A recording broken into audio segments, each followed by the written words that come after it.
Hi friends, welcome back to இன்றைய special. இன்றைக்கி இன்றைய ஸ்பெஷலில் என்ன பார்க்க போகிறோம் அப்படின்னு பார்த்தீங்கன்னா, வீட்டில் இருக்கக்கூடிய சின்ன மீன் தொட்டியை எப்படி க்ளீன் பண்ணுறது, எப்படி அதில் இருக்க மீனை பராமரிக்கிறது அப்படிங்கிற விஷயத்தை தான் நம்ம இன்றைக்கி தெரிஞ்சுக்க போகிறோம். வாங்க வீடியோக்குள்ளே போகலாம். பார்த்தீங்களா எவ்வளோ அழுக்காக இருக்குல்ல. வீக்லி ஒன்ஸ் க்ளீன் பண்ணிடணும். ஏன்னா இதில் நிறைய ஃபிஷ் இருக்கிறதுனால இது க்ளீன் பண்ணணும். வாட்டரோட லெவலும் கம்மியாயிடுச்சு. ஓகே, இப்போ இதை எப்படி க்ளீன் பண்ணலான்னு பார்க்கலாமா? வாங்க பார்க்கலாம். இந்த மாதிரி 2 கப்பில் இது வச்சுக்கோங்க. பக்கெட் இருந்தால், ஸ்மால் பக்கெட் இருந்தால் அதையும் வச்சுக்கோங்க. இது ரெடி பண்ணி வச்சுக்கோங்க வேலை இந்த ஃபிஷ்ஷை எடுக்கிறதுக்காக. இப்போ என்ன பண்ணுறோம், இதில் இருக்க ஃபிஷ்ஷை எடுத்து ஒரு கப்லேயும் இன்னொரு ஸ்டோன்ஸ்லாம் ஒரு கப்லேயும் நம்ம போட போகிறோம். அப்போ தான் க்ளீன் பண்ணுறதுக்கு ஈஸியாக இருக்கும். ஓகே, ஸ்டார்ட் பண்ணிடலாமா? என்னடா இவன் மாட்டவே மாட்டேக்கான். அந்த குட்டி குட்டி ஃபிஷ் வாங்குறது இது ஒரு இது. ஏன்னா சீக்கிரமாக வலையில் மாட்டிக்கவே மாட்டிக்காது. பார்த்தீங்களா, இப்படி தான் ஓடிக்கிட்டே இருப்பாங்க. அங்கே மாட்டிட்டான். எப்படியோ ஒருத்தன் மாட்டிட்டான் இதுக்குள்ளே. இவனை எடுத்து பத்திரமா இந்த பக்கெட்டில் தூக்கி போட்டலாம். பா ஓகே, இப்படி ஒவ்வொன்றையும் என்ன பண்ணோன்னா எடுத்து போடணும். நான் எடுத்து போட்டுட்டு காமிக்கிறேன். இப்போ என்ன பண்ணியாச்சு, இதில் இருக்க ஃபிஷ்லாம் எடுத்து இதில் தூக்கி போட்டாச்சு. பார்த்தீங்களா, துள்ளிட்டு இருக்கான். இப்போ என்ன பண்ணோம், இந்த ஸ்டோன் எடுத்து தனியாக போட்டுட்டு இந்த ஸ்டோனை ஃபஸ்ட்டு க்ளீன் பண்ணிடணும். இந்த ஸ்டோன் என்ன பண்ணியாச்சு, எடுத்தாச்சு தனியாக. இப்போ என்ன பண்ணுறோம், இதையும் க்ளீன் பண்ணி தனியாக எடுத்து வச்சதுக்கப்புறமா என்ன பண்ணணுன்னா இந்த பவுலை க்ளீன் பண்ணுறோம். ஓகே, முதல்ல நான் இந்த ஸ்டோனை க்ளீன் பண்ணிவிட்டு வந்துடுறேன். இந்த ஸ்டோனை எப்படி க்ளீன் பண்ணணுன்னா 2-3 தரம் ஆக்சுவலி இதோட கொஞ்சம் பெரிய பக்கெட் இந்த மாதிரி கூட எடுத்துக்கோங்க. நான் ஸ்மாலாக இருக்கிறதுனால ஒரு 5 டைம்ஸ் கிட்ட இதை அலசி வைக்கிறேன். இது பெருசாக இருந்ததுன்னா ஒரு 2-3 டைம்ஸ் மட்டும் நீங்கள் அலசி வச்சா போதும். இதில் எந்த ஒரு லிக்யூடும் எதுவும் ஆட் பண்ண தேவையில்லை. இந்த மட்டும் பண்ணால் போதும். இப்போ இந்த இது ரெடி ஆயிடுச்சு. இப்போ பார்த்தீங்கன்னா கல் உப்பு வச்சுருக்கேன். எதுக்காக அப்படின்னா, இந்த மாதிரி டேங்க்கில் சோப்லாம் யூஸ் பண்ணிவிட்டு இது பண்ணிங்கன்னா ஃபிஷ் செத்து போயிடும். ஏன்னா அங்கங்கே கண்டிப்பாக இருக்கும். அதனால் இப்போ என்ன பண்ண போகிறேன்னா, இந்த கல் உப்பு வச்சு இதுக்காகவே நான் தனியாக என்ன பண்ணிங்கன்னா ஃபிஷ் டேங்க் கழுவுறதுக்காகவே இந்த மாதிரி வச்சுருக்கேன். ஸோ இதை வச்சு என்ன பண்ண போகிறோன்னா, இதை க்ளீன் பண்ண போகிறோம்.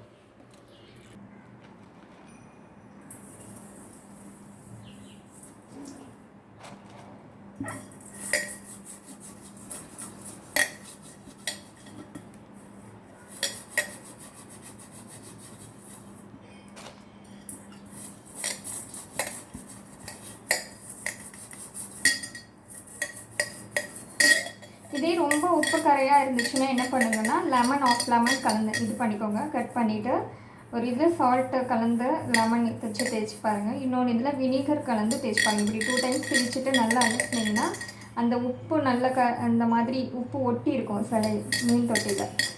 அது எதனால் அப்படின்னா, அவங்களுடைய வாட்டரில் சால்ட் அதிக அளவில் இருக்கிறதுனால. ஸோ அப்படி பண்ணும்போது என்ன ஆகும்னா, அந்த சால்ட்டெலாம் என்ன பண்ணும் போயிட்டு தொட்டியும் க்ளீன் ஆகும். எனக்கு அந்த அளவுக்கு இல்லைங்கிறதுனால வெறும் சால்ட்டை மட்டும் வச்சு நான் என்ன பண்ணுறேன்னா தேய்க்கிறேன்.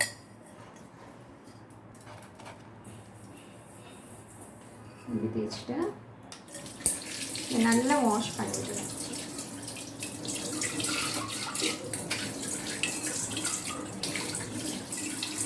இது எப்படி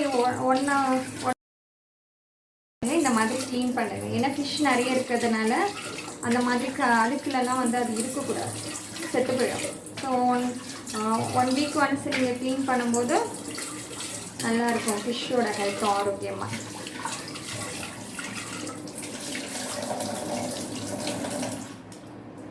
சரிங்களா? இப்போ இது நல்ல பல ஆயிடுச்சா, உள்ளே இருக்கிறதுலாம் போயிடுச்சா ஓரளவுக்கு? சரி, ஓகே. இப்போ என்ன பண்ண போகிறோன்னா, இதில் வாட்டர் ஆட் பண்ண போகிறோம். இந்த அளவுக்கு கரெக்டாக வாட்டர் ஆட் பண்ணிக்கோங்க. கையை நல்லா வாஷ்லேயே வச்சுக்கோங்க. ஏன்னா ஃபிஷ் அதில் இருக்கிறதுனால நல்லா சுத்தமாக இருக்கணும் கை எப்போவுமே. ஸோ இதுக்குள்ளே என்ன பண்ண போகிறோம், ஸ்டோன் போட போகிறோம். நான் போட்டுட்டு உங்களுக்கு செட் பண்ணிவிட்டு காமிக்கிறேன். வாட்டரோட லெவல் பார்த்திங்கன்னா இந்த அளவுக்கு இருக்கணும். ரொம்ப மேலாயிடுச்சுன்னா ஃபிஷ் வெளியில் போயிடும். ஸோ இந்த அளவுக்கு இருக்கணும். இப்போ இதில் என்ன பண்ணுறோன்னா ஃபிஷ் போடுறதுக்கு முன்னாடி கொஞ்சோண்டு கல் உப்பு போடுறோம். எதுக்காக கல் உப்பு போடுறோம் அப்படின்னா, இது வந்து கடலில் இருக்கிற அந்த ஒரு ஞாபகம் வந்து இதுக்கு இருக்குமா.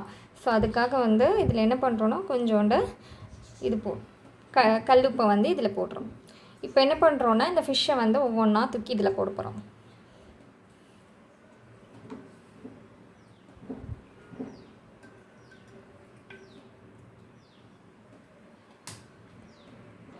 எல்லா ஃபிஷ்ஷையும் தூக்கி போட்டாச்சு. இப்போ இதை கொண்டு போய் பத்திரமா அதோடய இடத்துல கொண்டு போய் சேர்க்க போகிறோம். பத்திரமா அந்த இடத்துல வந்து சேர்த்தாச்சு. பார்த்திங்கன்னா நைட் டைமில் வந்து இந்த லைட்டை வந்து ஆன் பண்ணி விட்டுடுவேன். ஸோ இந்த லைட்டோட பிரதிபலிக்க இதை பார்க்கும்போது அழகாக இருக்கும். எல்லோரும் இப்போ ஃபிஷ் டேங்க்லலாம் வந்து பெரிய பெரிய இதிலெல்லாம் பார்த்திங்கன்னா லைட் செட் பண்ணி வச்சுருப்பாங்க தெரியுமா. ஸோ அதனால் ஏன்னா இதில் வைக்க முடியாதுல்ல. ஸோ நான் என்ன பண்ணுவேன், இந்த மாதிரி ஆன் பண்ணி வச்சுடுவேன் நைட் டைமில். இப்போ பாட்டுக்கு சுற்றிட்டு இருக்கோம். இவ்வளோ தான், ரொம்ப ஈஸியில் ஃபிஷ் டேங்க் க்ளீன் பண்ணுறது. ஃபிஷ் டேங்க் க்ளீன் பண்ணதை என்ன பண்ணணும்னா அதுக்கான ஃபெர்டிலைசர் கொடுக்கணும். ரொம்ப அதிகமாக கொடுத்துடக்கூடாது. அது எவ்வளோ இருக்கோ அதுக்கு தகுந்த மாதிரி கொடுக்கணும். இப்போ 3 ஃபிஷ் இருந்ததுன்னா 3, 4 இருந்ததுன்னா 4, 10 இருந்ததுன்னா 10, அந்த மாதிரி. ரொம்ப அதிகமாக கொடுத்திங்கன்னா அது சாப்பிட்டுட்டு செத்து போயிடும். ஸோ அதுக்காக தேவையான அளவு மட்டும் கொடுக்கணும். சில பேர் வந்து 2 டைம்ஸ் போடுவாங்க, மார்னிங் 1 டைம், நைட்டு 1 டைம். நான் வந்து பார்த்திங்கன்னா 1 டேக்கு வந்து 1 டைம் தான் போடுவேன். வந்து கொத்தி கொத்தி சாப்பிட்டுட்டு போயிடும். நைட் டைம் ட்ரெஸ்ஸை காமிக்கிறேன்.